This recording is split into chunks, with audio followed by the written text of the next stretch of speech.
ఒక్క ఓటు ఊరికే వచ్చిందని చులకనా? అది ఒక ఆయుధం అని మర్చిపోకు. నీ ఓటుని కొనుక్కోవాలనుకునే వాళ్ళకి తెలుసు దాని విలువ, కానీ నీకు తెలీదు. తినడానికి తిండి లేక ఆకలికి ఏడుస్తున్న పసివాడిని అడుగు, ఒక మెతుకు విలువేంటో తెలుస్తుంది. వర్షం పడక పంట పండలేదని ఉరితాడు చేతపట్టిన రైతును అడుగు, ఒక నీటి చుక్క విలువేంటో తెలుస్తుంది. అలాగే అవినీతి పాలన వల్ల నలిగిపోతున్న నీ బ్రతుకును అడుగు, నిన్ను నువ్వే అడుగు, నీ ఈ ఒక్క ఓటు విలువేంటో తెలుస్తుంది. నిశ్శబ్దం ప్రమాదానికి సంకేతం. నీ నిశ్శబ్దం వల్ల పేదరికం, నిరుద్యోగం, అవినీతి అన్నీ పేటరేగుతాయి.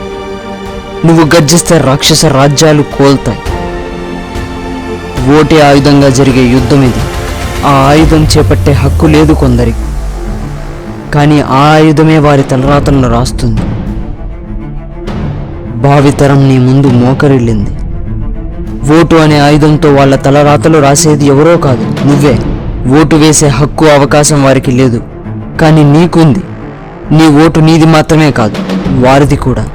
ఓటు నీ హక్కు మాత్రమే కాదు, నీ బాధ్యత.